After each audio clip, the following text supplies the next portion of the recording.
Halo guys, selamat datang di channel aku Yolanda Sheila. Nah, di video kali ini aku akan membahas tentang beberapa fakta penting dari salah satu pahlawan nasional yang berasal dari Sulawesi Utara, yaitu Sam Ratulangi.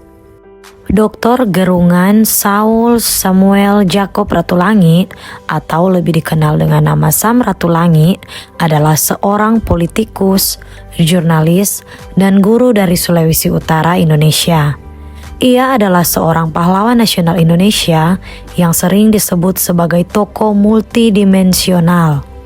Ia dikenal dengan filsafatnya, yaitu Sitou Timou Tumoutou, yang berarti manusia baru dapat disebut sebagai manusia jika sudah dapat memanusiakan manusia.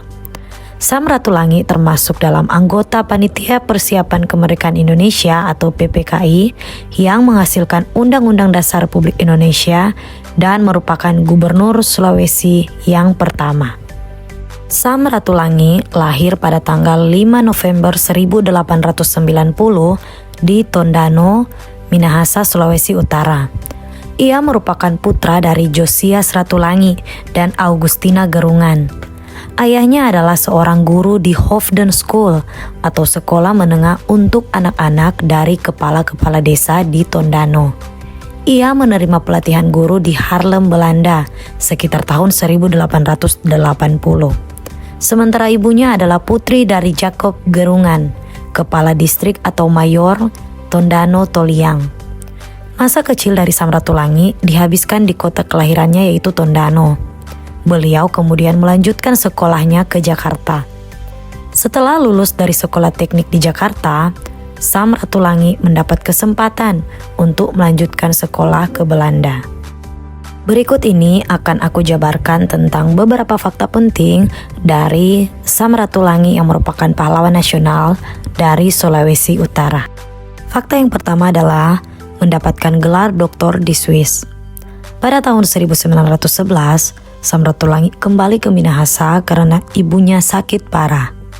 Ibunya meninggal pada tanggal 19 November 1911. Ayahnya sudah meninggal terlebih dahulu waktu ia berada di Jawa. Setelah kematian orang tuanya, Sam Ratulangi melanjutkan pendidikannya di Eropa.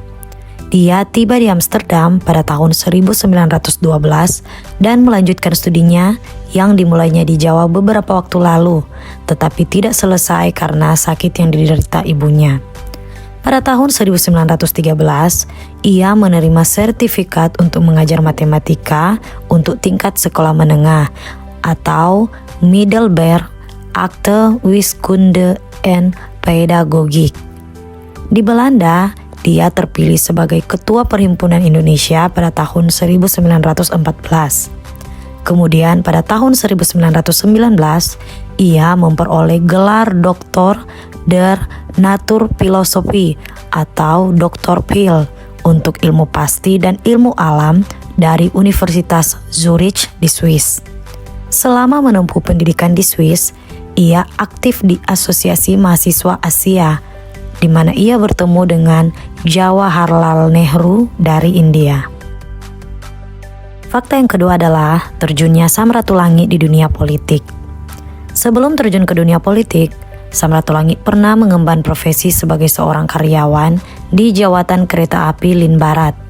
Ia juga pernah menjadi guru ilmu pasti di AMS Yogyakarta, guru di Princess Juliana School, serta membuka sebuah perusahaan asuransi bernama Maskapai Asuransi Indonesia pada tahun 1922 hingga 1924 di Bandung. Karirnya di dunia politik dimulai dengan pengangkatannya sebagai Sekretaris Dewan Minahasa pada tahun 1924 hingga 1927 di Manado. Selama masa jabatannya, ia berhasil mendorong penghapusan kerja paksa di Minahasa yang sebelumnya diterapkan oleh pemerintah Belanda kala itu. Selain itu, ia juga berhasil mendirikan yayasan pendidikan dan mengembangkan daerah baru untuk lahan pertanian warga setempat. Pada tahun 1927 hingga 1942, Sam Ratulangi dilantik menjadi anggota dari Volksraad atau Dewan Rakyat. Selama masa jabatannya, ia menuntut agar segala macam perbedaan di bidang politik, pendidikan, dan ekonomi di antara para penduduk Indonesia dan Belanda dihapuskan, serta mendukung tuntutan pemberian status dominion bagi Indonesia yang diajukan dalam petisi Sutarjo Kartohadikusumo pada tahun 1936. Sayangnya dikarenakan oleh berbahayanya pemikiran politiknya, pada tahun 1937 Samratulangi harus rela ditangkap dan mendekam di balik jeruji penjara Sukamiskin Bandung. Selain itu, Samratulangi turut berkontribusi dalam berdirinya Persatuan Kaum Cendekiawan Indonesia. Fakta yang ketiga adalah berkarir di bidang sastra. Pada bulan Juni tahun 1937, buku Samratulangi yang berjudul Indonesia in the Pacific diterbitkan. Buku itu dianggap visioner dalam isinya, karena di mana Samratulangi memperingatkan terhadap militerisasi Jepang dan meramalkan kemungkinan bahwa Jepang mungkin menyerang Kepulauan Indonesia karena sumber daya alamnya yang tidak dimiliki Jepang. Setelah dibebaskan dari penjara pada tahun 1938, Samratulangi menjadi editor Nationale Commentaren, sebuah majalah berita berbahasa Belanda. Ia menggunakan majalah ini untuk menulis pendapat-pendapat yang menentang tindakan tidak adil pemerintah kolonial dan juga untuk membuat sesama orang Indonesia sadar akan keadaan pada saat itu. Pelanggan majalah itu termasuk kantor Perdana Menteri Belanda, Kementerian Kolonial Belanda, dan Gubernur Jenderal Hindia Belanda. Fakta yang keempat adalah menjadi anggota Panitia Persiapan Kemerdekaan Indonesia atau PPKI dan Gubernur Sulawesi yang pertama. Pada awal Agustus 1945, Samratulangi diangkat sebagai salah satu anggota Panitia Persiapan Kemerdekaan Indonesia atau PPKI mewakili Sulawesi.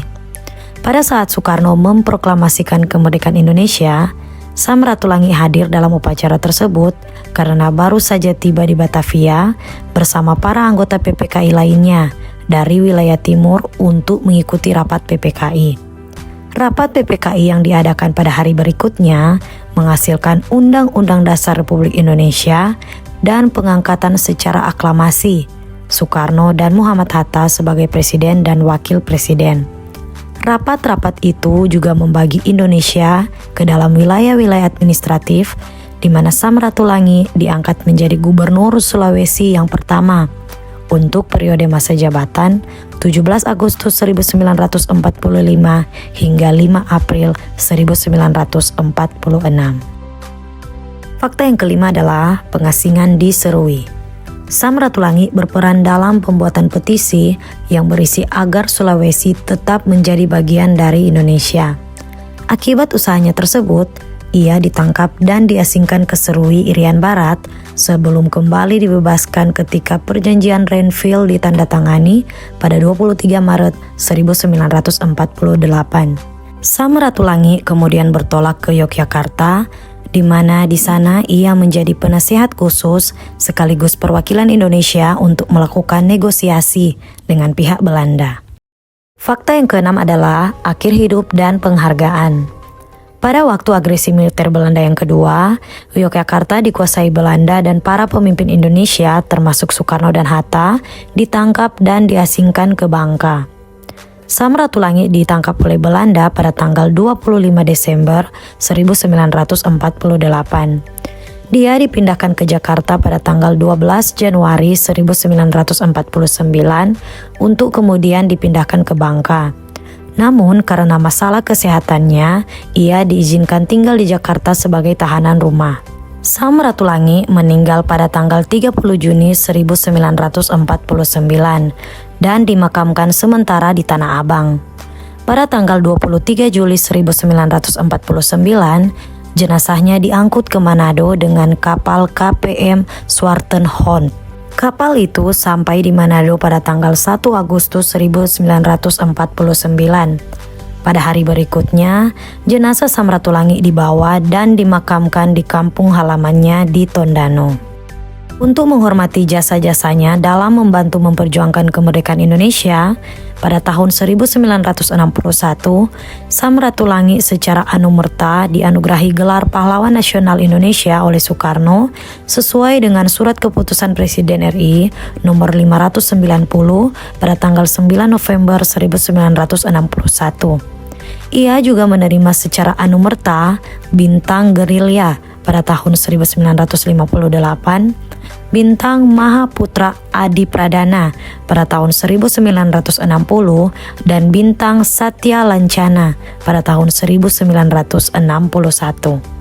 Beberapa monumen pun dibangun untuk mengenang sosok Samratulangi. Di antaranya ada Monumen Pahlawan Nasional Samratulangi di Manado dan Tondano. Namanya juga diabadikan menjadi nama universitas di Sulawesi Utara, yaitu Universitas Samratulangi di Manado, Bandara Samratulangi di Manado, serta jalan raya di Minahasa serta daerah lainnya. Patung-patung tentang Samratulangi juga terdapat di beberapa tempat di Sulawesi Utara, di Jakarta dan Serui, dan bahkan di sebuah taman kota di Davao, Filipina yang terletak di utara Pulau Sulawesi. Pada tahun 2016, Kementerian Keuangan mengeluarkan uang baru seri 2016 di mana pecahan Rp20.000 menggambarkan Samratulangi di bagian depan. Dan juga pada tahun 2022 telah dikeluarkannya uang rupiah kertas terbaru tahun emisi 2022 yang launching pada hari ulang tahun kemerdekaan ke-77 Republik Indonesia pada tanggal 17 Agustus 2022 oleh Bank Indonesia dan pemerintah dengan gambar dari Samratulangi dalam pecahan Rp20.000. Oke guys, itulah beberapa fakta penting yang bisa kita pelajari dari seorang Samratulangi yang merupakan pahlawan nasional dari Sulawesi Utara yang juga adalah gubernur Sulawesi yang pertama. Semoga video kali ini bisa menginspirasi serta mengedukasi kita semua ya. Mohon maaf apabila terdapat kekeliruan maupun kesalahan dalam penyampaian informasi ini. Silahkan teman-teman kirimkan kritik maupun saran di kolom komentar. Thank you for watching. See you on the next video.